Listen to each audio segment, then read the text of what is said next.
Hello mga kabukid, sa magandang araw sa inyo lahat. So ayan mga kabukid, yung ating mga inahin ay pinakawalan ko na. So hindi ko na lang pinakita sa inyo mga kabukid kung kailan ko sila pinakawalan. So ayan na sila oh. So isang linggo na sila doon sa ating yan doon, yung pabahay natin na maliit. Yan oh. So ito na sila. Hinahanda ko na sila para sa para ready na sila para sa December na pagkukulikta natin ng panibagong papisa. So meron na pala tayo mga bagong napisado ng mga itlog mga kabukid doon sa ating DIY incubator. Tingnan natin mga kabukid. So ito mga kabukid oh. Wala tayong flashlight. So yan oh. Ito na yung mga bago natin papisa ngayong buwan ng November. So bago pa lang. So sana magiging maganda yung hatching rate. So ito na pala yung bago nating style, yung bagong design na ginawa ko sa ating DIY incubator. Yung yung ating blower nandito sa ilalim. At yung ating hatcher ay dito sa itaas. Pero ngayon iniba ko siya. So yan na siya ngayon. Bali ito na yung pangalawang bisis na kumbaga ito na yung pangalawang bisis na magpa-hatch tayo ng sisyo dito sa ating DIY incubator na ganitong na ito na design. So ayan. Ang cute nilang tingnan mga kabukid. Maganda sa pakiramdam na meron na naman tayong mga bagong papisa. So yung ating brooder, yan DIY brooder. Hindi ko pa hinanda, hindi ko pa nilagyan ng ipa.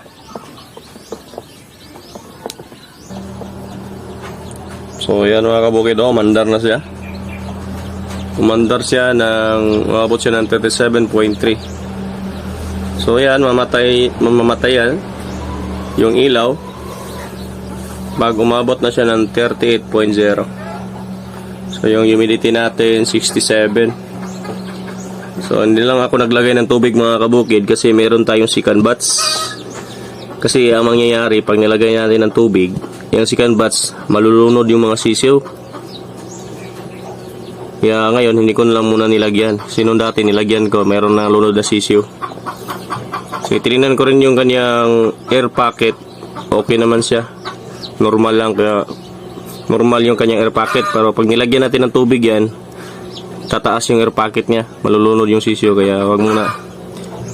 Kaya sa sunod siguro na yung sunod taon, gagawa talaga ako ng panibagong DIY brooder ay DIY incubator. Yan mga kabukid, titingnan nyo yung airflow ng hangin, no? Ang ganda yung sirkulasyon. Kita nyo yung lumilipad na sapot, diba? So yan ang kaganda. Yan ang na maganda talaga yung ikotan ang pag-ikot ng hangin doon sa loob.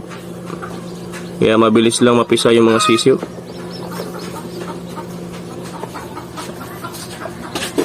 Sana maging okay ang lahat mga kabukid.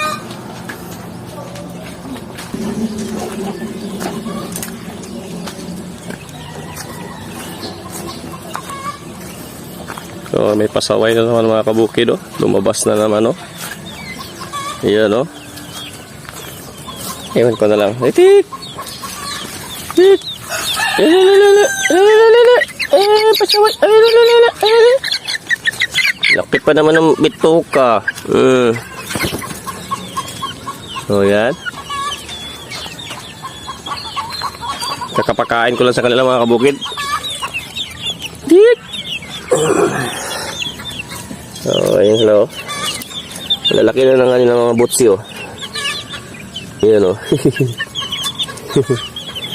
Yan, busog na sila o. Yan o. So wala na pala dito mga kabukid yung ating tatlong boiler. So nilipat ko doon sa kabila. Nandun sila o. Yung tatlo nandun. Ale. Yan mga kabukid, oh.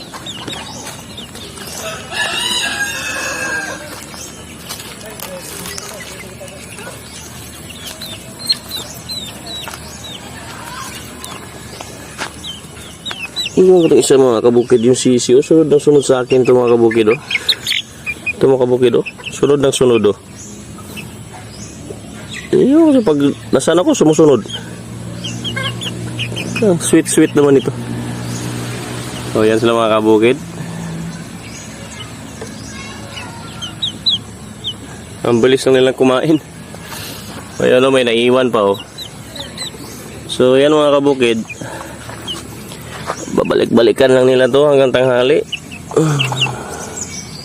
So nagpakain pala ako kanina dito ng 1 kilo at kalahati lang. Kasi wala na dito yung 3. So binawasan ko. Pero hindi pa rin nila naubos, oh. Pero okay lang yan kasi hanggang tanghali naman yan.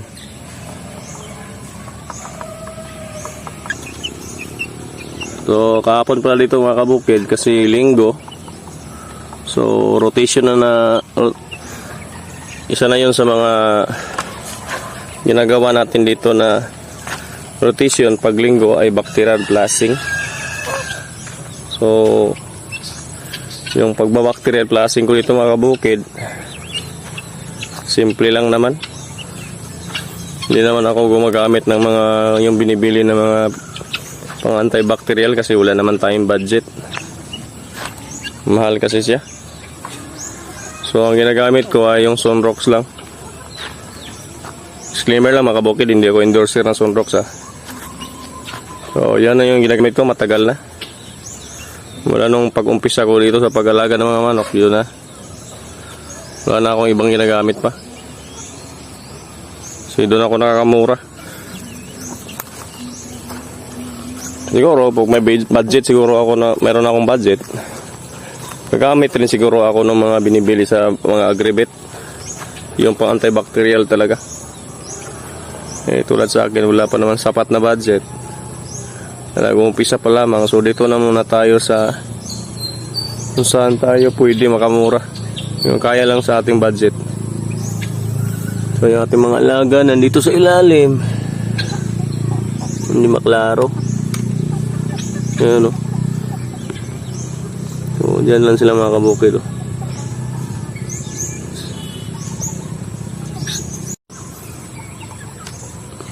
Ayan mga kabukid, dyan nila pagkatapos kumain, nagre-relax dyan sa ilalim. Kumbaga nagpalamig ba. So yung area namin mga kabukid, oh, kulang pa talaga. So gagawa tayo ng paraan para ma-upgrade natin itong mga kabukid at ma-share ko sa inyo kung ano man yung mga ginagawa ko dito palagi, kung magiging successful ba yung mga plano natin. Sana pagbigyan tayo ni Lord sa ating mga goal sa buhay. So nandito na naman yung sisi mga kabukid, oh. Sumusunod sa akin, oh. Tik tik tik tik tik tik tik.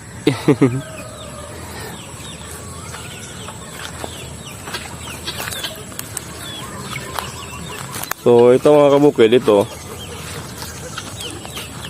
sinusunog ko pala ito mga kabukid kasi yung abo maganda rin ito sa mga manok. Kasi dyan sila naliligo pag yung mga nasusunog na yung abo, dyan sila naliligo. Gusto nila yung abo, siguro pang tanggal siguro ng kuto kasi wala namang mga kuto itong aking mga alaga dito. Kaya palagi na lang ako nagsusunog ng mga ganito, yung dahon ng niyog. Kahit anong dahon basta masusunog lang. So mula nung napansin ko na walang kuto yung aking mga alaga, yun ang ginagamit ko. Dati yung ginagamit ko yung malatayon, pero ngayon hindi na. Ito na lang ginagawa ko, nagsusunog. So organic way tayo. So itong dalawa, oh, nangingitlog na itong dalawa, oh. So ito mga kabukid, ililipat ko pala ito doon sa kabila. Pero ilalagay muna doon natin sa kulungan na maliit. Kasi bumabalik dito sa kabila eh. So ayan mga kabukid, may nangingitlogan naman oh.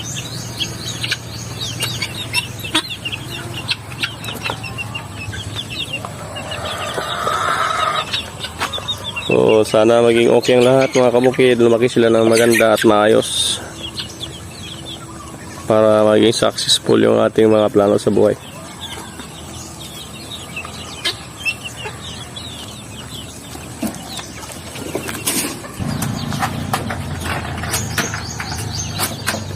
So tingnan nyo yung isa nating inahin mga kabukid oh.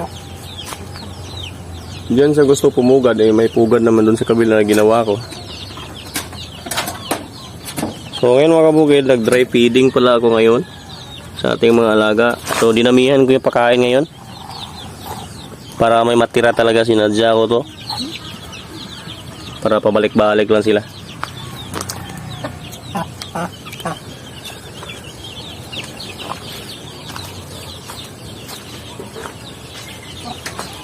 Yung tandang mga kabukid oh. Seryoso sa buhay mga kabukid. So nandito yung ating tatlong boiler. Yan ang tatakaw mga kabukid. Yan. Yung isang malaki dyan mga kabukid o yung madumi. Halos 6 na kilo na yan. Itong dalawa, iwan ko lang kung ilang kilo na. So sana makakuha pa tayo ng fertile na egg sa kanila. May itlog ako nakita dito kahapon isa. Nasaan kaya yun? Nawala. May malaking itlog dito eh. Baka kinuha ng anak ko. So ito na mga kabukid, yung ginawa nating paitlogan. So hindi pa siya 100% natapos mga kabukid kasi kulang pa siya ng mga basket. Yan o, kulang siya ng ganyan. So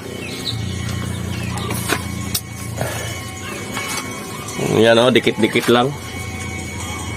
Yan ang ginawa kong style. So dito mga kabukid, itong gilid na to. Maglagay tayo ng isang kao dito papunta doon sa baba. Tapos lagyan natin ulit ng ganyan basket din. So bali paikot yung paitlogan ng ating mga alaga para marami sila. Kasi may plano tayo magparami ng inahin. Kung kaya natin umabot ng 50 na inahin, gagawin natin ngayong susunod na taon.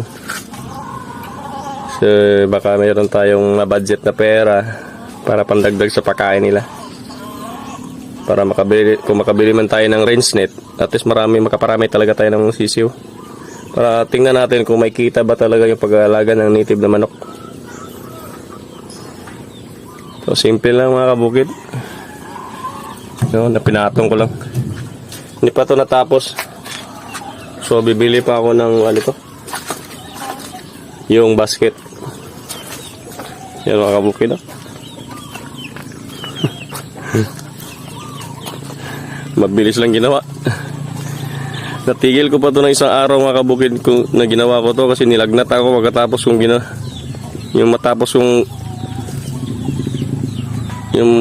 tapos kong ilagay yung yero dyan sa itaas. Nako, nilagnat ako ng isang araw at isang gabi. Kaya hindi ako nakapasok. Kaya ngayon pa lang ako naka-vlog ulit. Talagang uso ngayon ang lagnat dito sa amin kasi mainit masyado yung panahon. So simple lang talaga yung paitlogan natin mga kabukid. Di baling simple, basta importante diskarte lang talaga. Kasi kung wala tayong gagawin, wala rin. So kailangan nating dumiskarte. Ganyan naman palagi talaga. Diskarte lang sa buhay.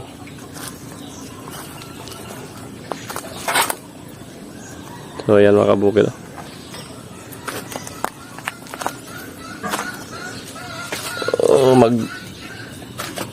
Sana marami tayong makulikta na itlog ngayong buwan ng December. So ayan si Rhode Island na nangingitlog na rin. Ayan.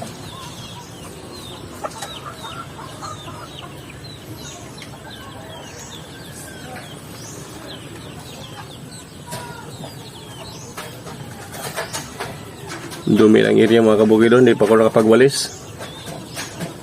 Masyadong busy. Pero wawalisan ko pa rin yan. Kasi hanapan natin yan ng tamang araw. So yan mga kabukid, yung mga nagdudumalaga dito lahat. Yan. Yan sila. Kukunin ko yan silang lahat. Para maisama na natin dito sa kabila. Kasi kadalasan itong mga kabukid, ito yung mga nambubulay sa mga maliliit. Kaya minsan matagal lumaki itong ganito. Yung mga maliliit natin. So kailangan natin kunin yan. So marami na pala tayo nagdudumalaga dito. So naghahanap lang ako ng tiyempo. Kasi masyado silang mailap eh. Maganda yung gabi kunin.